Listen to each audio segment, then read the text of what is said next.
¿Qué tal? ¿Cómo va? ¿Qué tal? ¡Uy, cuánta gente! ¡Uy, uy, uy! ¡Cuánta gente! Hermoso. ¿Qué tal? ¿Cómo va?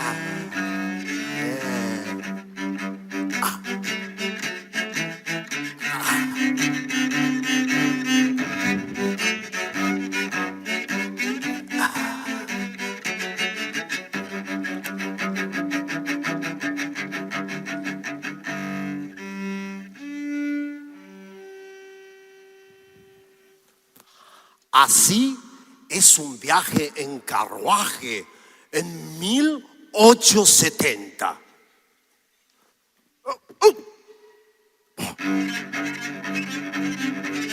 El ruido constante del roce de las ruedas sobre el empedrado y los saltos y banquinazos constantes ponen a prueba la resistencia física. En un reducido espacio del carruaje, cada movimiento es una excusa entre la incomodidad y la adaptación forzada. Uy, disculpe. Los cuerpos. Ay, disculpe usted también. Lo que pasa que este camino está... Uy, voy a acomodarme así, ¿eh? Decía que los cuerpos se acomodan a las posturas restringidas, buscando algo de confort en un viaje que desafía la paciencia y la incomodidad. El polvo que se cuala por las endijas del carruaje, junto con el olor a cuero y madera envejecida, no permiten a la mente abstraerse de la realidad. Llevamos viajando 3 días, 2 hermanos clérigos y yo, con el fin de llegar al interior de la Argentina, a una provincia llamada Tucumán, para colaborar con las misiones que allí se llevan a cabo.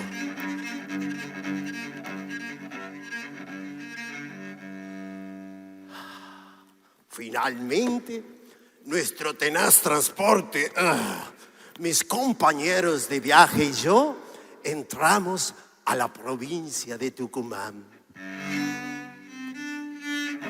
Me llamaron la atención sus casas bajas de adobe, que tenían en los patios jardines de plantas variadas, jazmines, madreselvas, magnolias, cactus, rosales y sobre todo naranjos, cuyo aroma en una atmósfera templada y a la suave luz de las estrellas bajo un cielo puro confirmaban lo que nos habían dicho de Tucumán, llamado en todo el país el Jardín de la República. Era entonces el año 1876 y Tucumán era una ciudad de unos 25 o 30 mil habitantes. Su territorio, a pesar de ser el más reducido de todos los demás estados de la ciudad, era en toda su extensión cultivable y sumamente fértil. Presentaba el aspecto de un inmenso valle, rodeado entre montañas que, partiendo de la famosa cordillera de los Andes, levantan sus hermosas y altas cumbres, dibujando bajo un firmamento habitualmente diáfano sus líneas suaves con el brillo de las nieves perpetuas, unidos a los verdes de una vegetación permanente que al bajar hacia los llanos forman sobre las laderas de las sierras selvas vírgenes de una extraordinaria elevación y de un enmarañamiento o espesura imposible de ser penetradas. Su población es bien dotada física y psíquicamente, con predominio de la imaginación. Sí, había llegado a Tucumán, pero no fueron esos caballos que ahora beben agua y que tienen su merecido descanso lo que me trajeron hasta aquí. No, mi viaje a Tucumán comenzó que sin que yo lo supiese. En Francia, hace 31 años, en una sucesión de circunstancias tan únicas que solo podrían haber sido diseñadas por el gran arquitecto del universo. Su plan comenzó cuando nací. Oui, en Montmoreau, el 10 de enero de 1845. Ay, Montmoreau, pueblito situado sobre las líneas del ferrocarril, camino de París a Burdeos.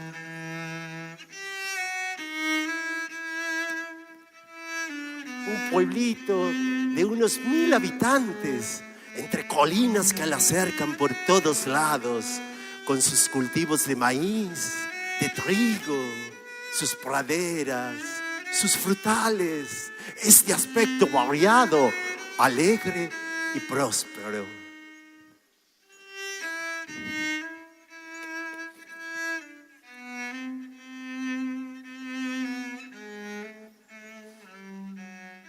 Mis padres, Pedro y Leonarda Bruno, ganaban laborioso y honradamente su vida y criaban a su numerosa familia con grande afecto e interés, pero con poca religión, al estilo de aquellas regiones de las menos religiosas de Francia. Pero a mí me encantaba ir a la iglesia, hacer de monaguillo, participar de las funciones eclesiásticas. Mis compañeritos, sí. Ellos, antes que yo mismo, ellos ya conocían mi vocación.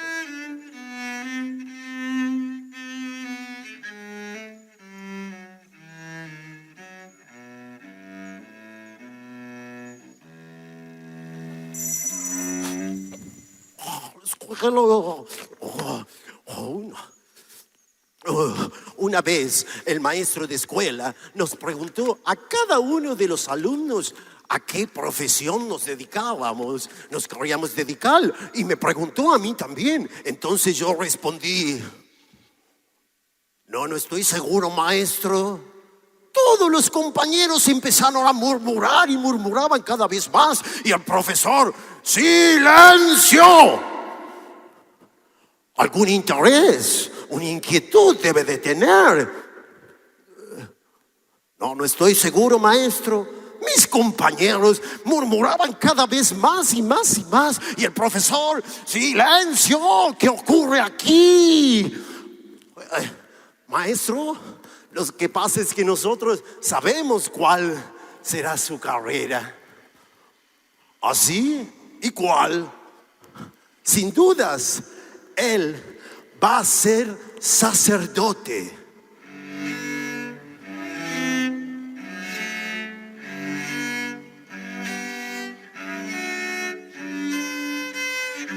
Lo que antes parecía una sombra borrosa en mi mente, ahora se manifestaba claramente como una verdad innegable, una idea que había estado esperando pacientemente su momento para ser reconocida. Luego de la escuela de enseñanza de Montmoreau y de asistir a clases de latín del cura párroco de Newlac, fui admitido en un seminario de una ciudad llamada Cognac.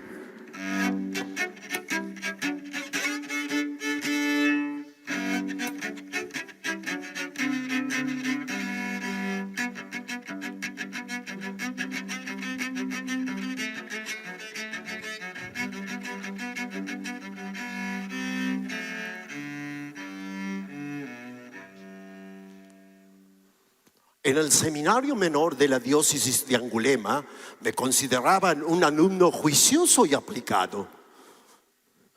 Desde un punto de vista moral, fui desigual.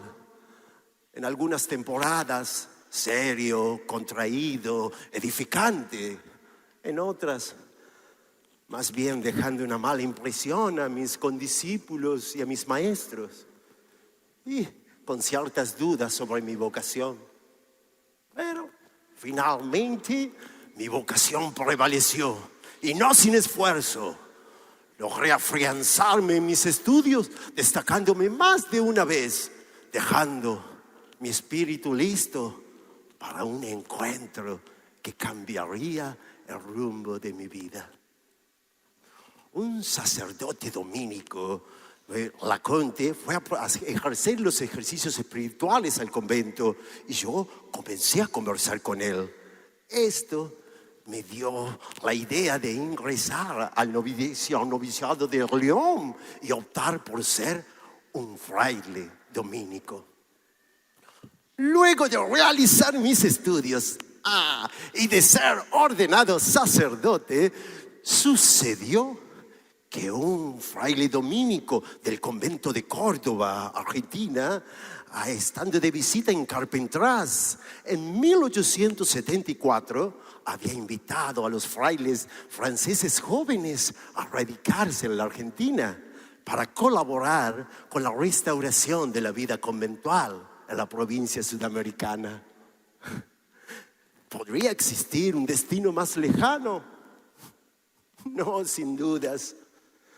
Y con cierto pesar acepté la propuesta, que significaba, por una parte, ayudar económicamente a mi familia y también aventurarme en caminos nuevos de América, encontrar el camino de mi vocación.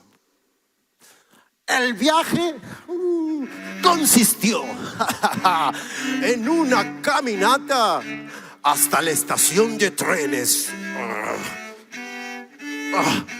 Permiso, a esperar el tren.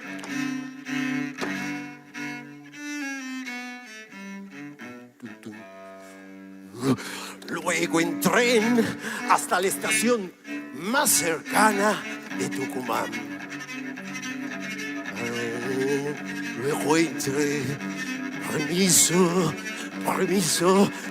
disculpe.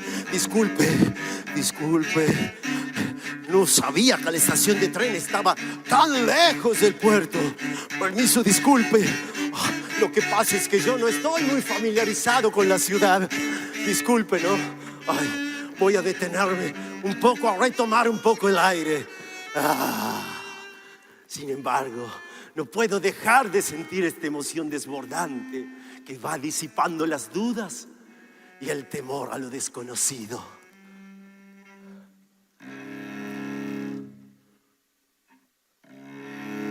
Sabía que estaba cerca, yo lo sabía. Ya está.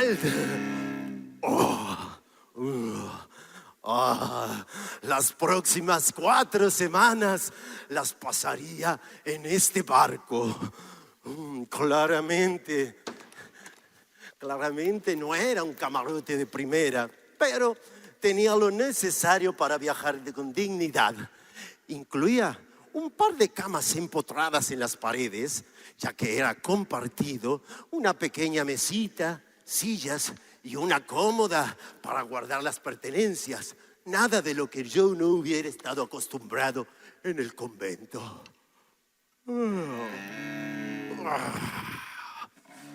Tras 4 semanas en el mar, todavía me faltaba un viaje en tren hasta la estación más cercana a Tucumán, y de esa estación en carruaje hasta llegar finalmente a Tucumán.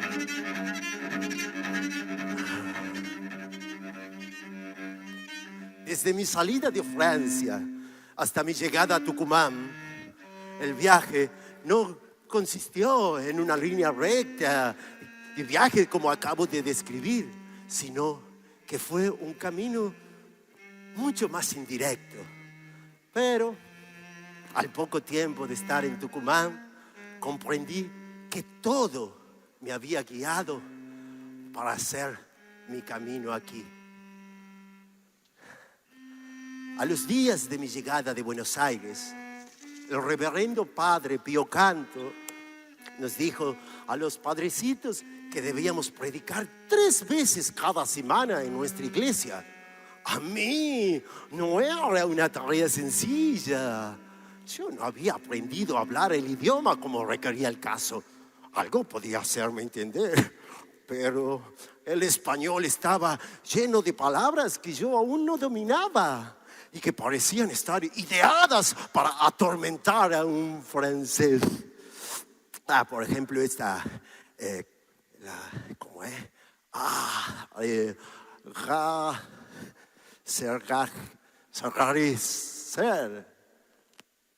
No es, ¿no? No me acuerdo. A ver, ¿cómo es? ¿Cómo es? Desarrollar, nada que ver, nada que ver. O la otra que es difícil, esta de ferrocarril. Re difícil, ferrocarril. No, ferrocarril, ferrocarril. O la otra, esa que decía así, ya como me sale. Enrarecer. Bien, ¿no? ¿No? ¿Qué? Enrarecer, desarrollar y ferrocarril. Yo presenté mis advertencias. ¿Qué tal? ¿Cómo le va? Mire, todavía no domino todas estas palabras en español. ¿Será posible que el domingo no... las advertencias no me dispensaron de subir al púlpito. Así que tuve que ejercitarme. Mientras amaban, Jesús tomó pan. Lo partió y los dio a sus discípulos diciendo: coman, tomen de ello. Este es el cáliz de mi sangre de la alianza nueva y eterna, para el perdón de los pecados. Estos sermones en nuestra iglesia eran muy concurridos y a pesar de mi preparación, no estoy seguro de que todos me hayan entendido.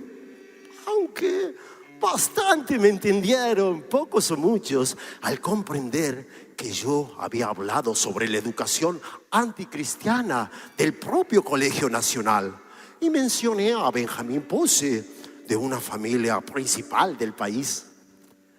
Terminada la cuaresma, lanzó contra mí un artículo, sí, en el periódico. En el periódico La Razón, bajo el título Otro fraile cuyo nombre ignoro. Naturalmente me vi en la obligación de responder. No en defensa de mi persona, mas sí en mis ideas y de mi fe. Así que respondí, sí, también en el periódico, con una carta titulada "A la juventud tucumana dedica estas palabras un fraile de Santo Domingo". Y en la que antes de desarrollar mis ideas, admití respetar su ignorancia tan excusable de mi nombre. Y le advertí que mi nombre es Fray Ángel, dominico y francés, llegado a América un año atrás y a Tucumán 7 meses. Esto trajo otra consecuencia, porque él inmediatamente contestó: manifiesto dado a la juventud tucumán por un fraile cuyo nombre ignoraba, pero que hoy conozco. Esto dio pie a un intercambio de ideas que más parecía un debate y lo seguía gran parte de la población tucumana. Algunos a modo de folletín semanal, pero otros muy interesados en tan genuino debate. Al poco tiempo yo traté de responder manteniendo las formas, ¿no? Con una carta que decía: contestación al señor Don Benjamín Pose. Y también me habían quedado cosas en el tintero, así que volví a escribir. Y ahora al señor Pose todavía.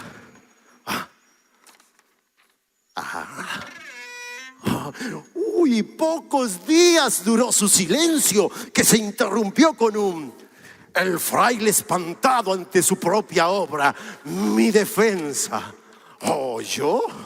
Por supuesto que respondí inmediatamente. Ahora, otra contestación al señor Pose. La polémica iniciada por la cuestión de divinidad o no del Señor Jesucristo se había trasladado a otros debates, tales como la capacidad de la razón, la ciencia de explicar toda la realidad y la inadecuación de la fe, el sacerdocio y la Iglesia Católica para este fin. Un debate muy interesante, pero el editor de La Razón pidió poner término a la polémica, dada la personalización que había adquirido.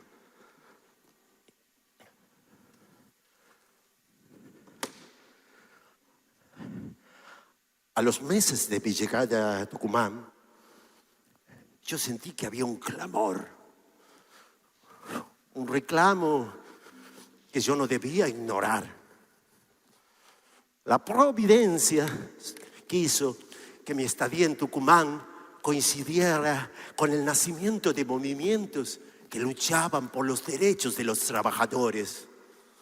Una cuestión imposible de ignorar en Tucumán, una provincia que gozaba de los beneficios del azúcar, una industria que estaba en la cúspide de su desarrollo y explotaba a muchísimas cientos de personas, beneficiando a muy pocas.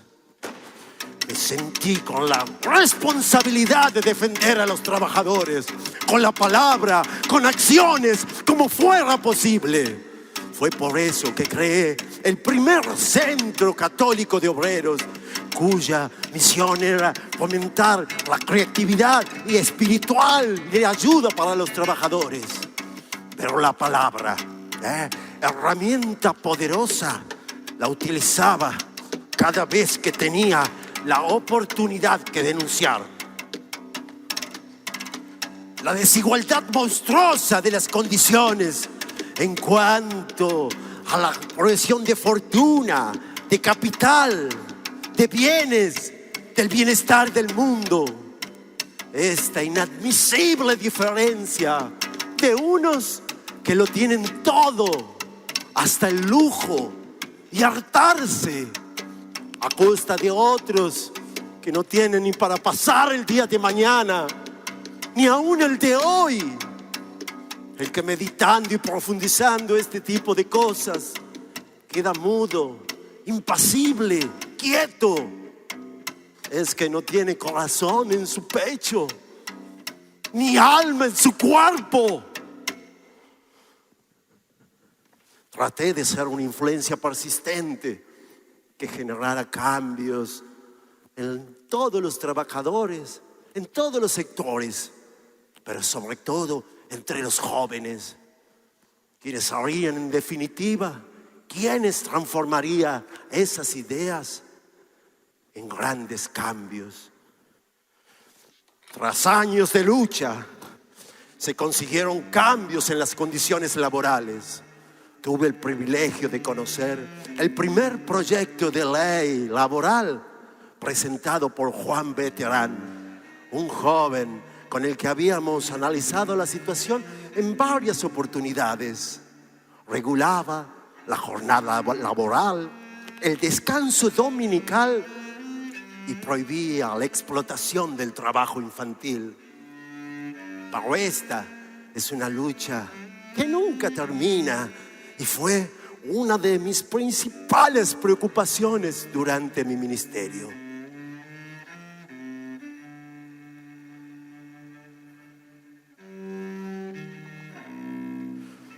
malos días habían llegado a la Argentina. Para Tucumán en particular.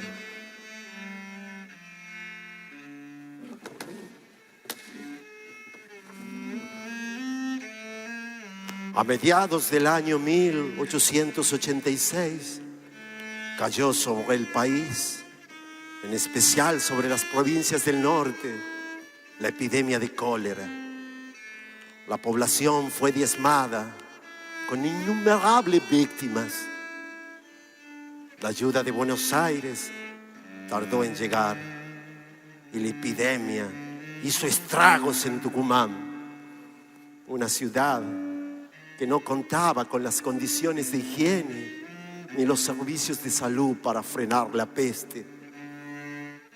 Hasta hubo que improvisar un cementerio, pues el que había no daba abasto de la cantidad de muertos. Pero los que alcanzaban la terrible peste y los que sucumbían en ella, los enfermos y los fallecidos, dejaban criaturas, las cuales no querían las familias admitirlas en sus hogares, ni había lugares para recogerlos y atenderlos.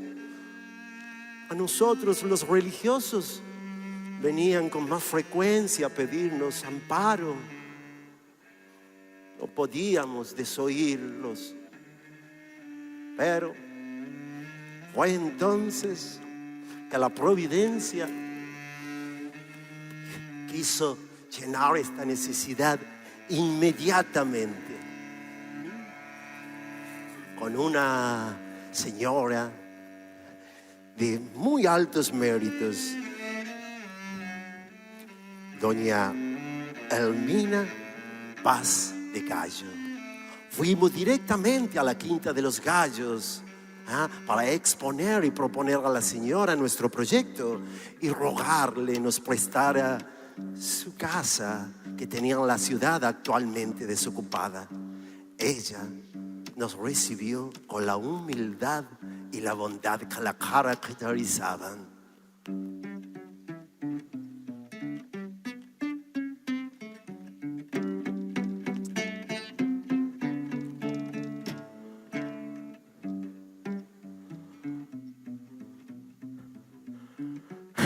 Nos dijo que nos prestaría su casa para poder recoger a estas desgraciadas criaturas.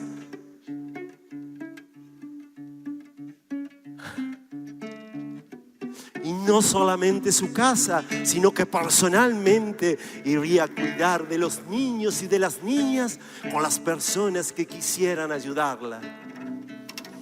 Al día siguiente, hallábanse reunidos en la casa de la calle 24, unos 40 párvulos, cuyo número aumentó diariamente y fueron librados del contagio y de la muerte.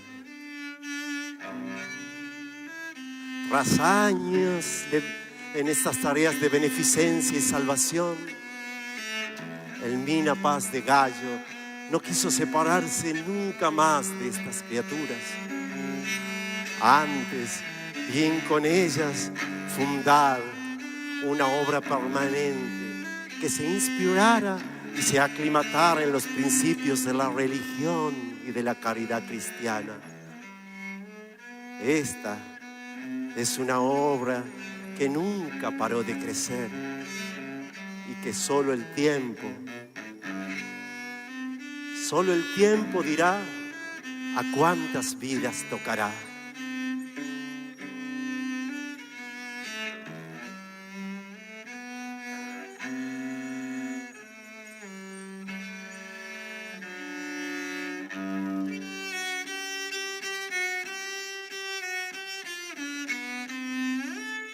$14 años habían pasado de vivir en Tucumán, con los incidentes, las circunstancias, las empresas, las obras referidas.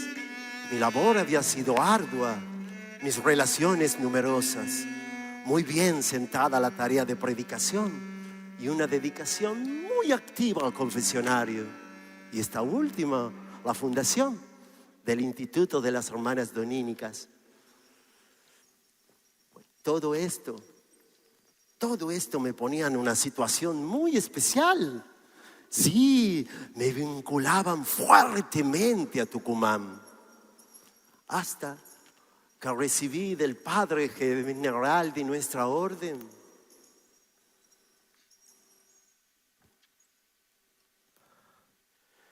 el pedido de trasladarme a Europa inmediatamente. ¿Pero con qué objeto? ¿Con qué objeto? Esto fueron para mí días de contrariedades y de ansiedades, obligados a dejar un pueblo que veía que trabajaba útilmente. Me sentía querido y yo mucho lo querría para echarme a lo lejano, a lo desconocido. Debía viajar a Friburgo, Suiza, para unirme a un grupo de profesores en una recientemente universidad católica.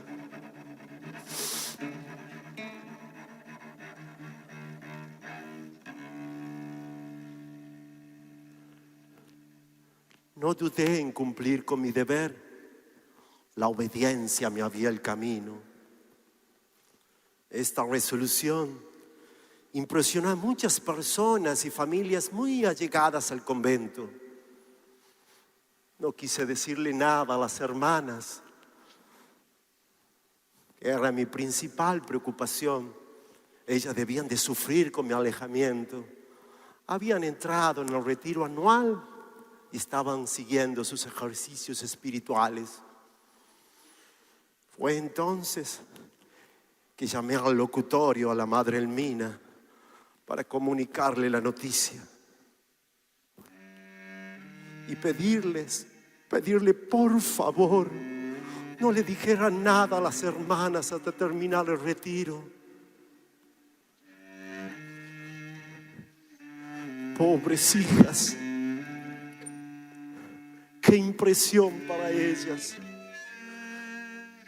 Cuántos se conmovieron y se amargaron cuando supieron la disposición de mis superiores.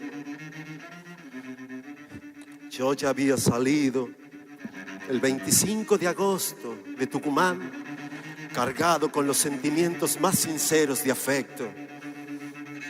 Y por mi parte, con los deseos más vivos de volver en cuanto pudiera a esta amada tierra.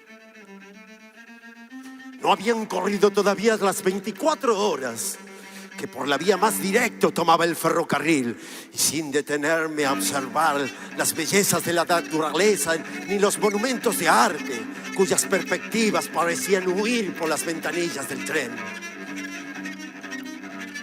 Llegué a Roma de noche y sin la impresión que se tiene al entrar en la ciudad eterna.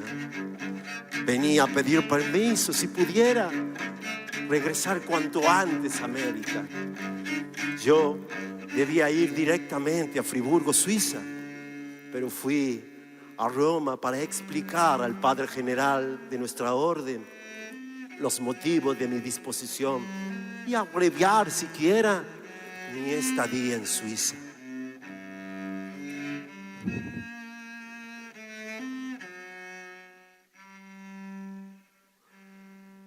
Los minutos se arrastraban lentamente mientras presto atención a cada sonido detrás de la puerta, con la esperanza de que sea Él quien la abra. Y cuando la puerta se abre, mi corazón se acelera solo para decepcionarme al ver salir a otra persona.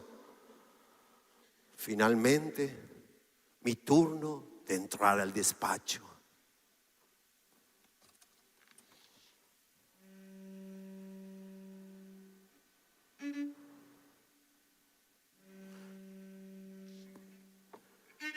El padre La Roca contestó secamente mis razones, que no podía cambiar lo establecido y que al año siguiente yo me fuese a Suiza y se vería al año siguiente si podría hacerse algo. Contrariado, pero resignado, continué mi viaje a Friburgo, que sería mi campo de acción durante 4 años. Y así aconteció. Voy a contarles cómo era un día en Friburgo. Todos los días yo me levantaba muy tempranito, sí, a las 7 de la mañana. A las 7:30, desayuno con lectura. Luego, caminata de 10 minutos a la universidad. Bajo la lluvia, porque el problema con la lluvia de Friburgo es que, disculpe, tengo que entrar a dar clases. Doy las mismas lecciones hasta la tarde, hasta cuando la campana me indica que es hora de hacer de regreso la caminata de 10 minutos. Bajo la lluvia. Porque el problema con la lluvia de Friburgo es que hora de levantarse. El problema con la lluvia de Friburgo es que nunca se detiene. A veces es más fuerte, otras veces mengua. Incluso hay veces que parece que se detiene, pero no se ha detenido. Solamente está acechando a través de nubarrones que tapan el sol y prometen más agua todavía. Porque Friburgo es una ciudad tan ordenada que hasta la lluvia tiene un cronograma que cumplir. Así todos los días durante 4 años. No crean que no está muy agradecido por mi cargo de Friburgo, pero no puedo dejar de pensar que mi vocación y mi esfuerzo serían mucho más provechosos en Tucumán.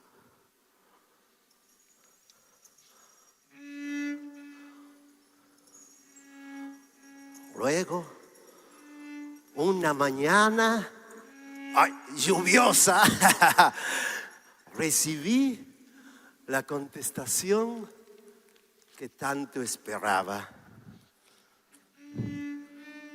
Se me liberaba de mi cargo de Friburgo y era libre de volver a Tucumán si así lo deseaba. ¡Si así lo deseaba! ¡Claro que lo deseaba! ¿Y cuánto? ¡Cuánto lo deseaba! El viaje de vuelta, entre caminatas, trenes, barcos, habría sido de un par de meses, ni aunque hubieran sido un par de horas, me hubieran parecido demasiado. Por el apuro que tengo en volver, me saltearé las partes de mi viaje hasta la descripción de cómo es un viaje en carruaje en 1870 que vuelve a Tucumán. El ruido constante del roce de las ruedas sobre el empedrado me parecen una música festiva. Los saltos y banquinazos no me importan, porque ya siento el calor familiar. Disculpe, lo que pasa es que yo tengo mucho trabajo pendiente en Tucumán. Disculpe usted también, ¿usted ya conoce Tucumán?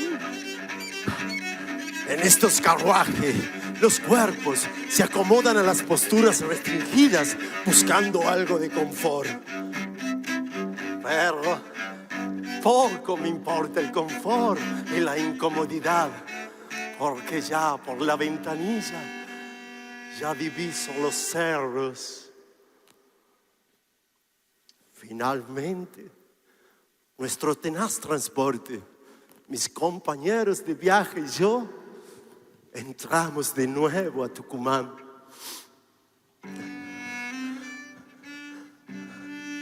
Vuelvo a encontrarme con sus casas bajas de adobe, sus patios, los jardines, las plantas. El aroma a naranjos. Sí, estoy de regreso en Tucumán.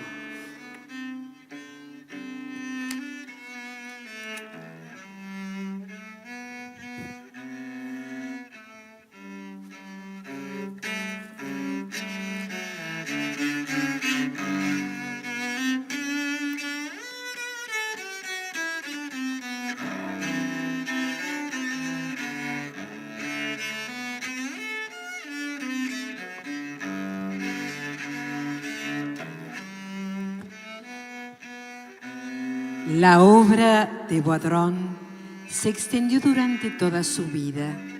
Predicó desde el púlpito, dio cursos y conferencias a lo largo y ancho del país.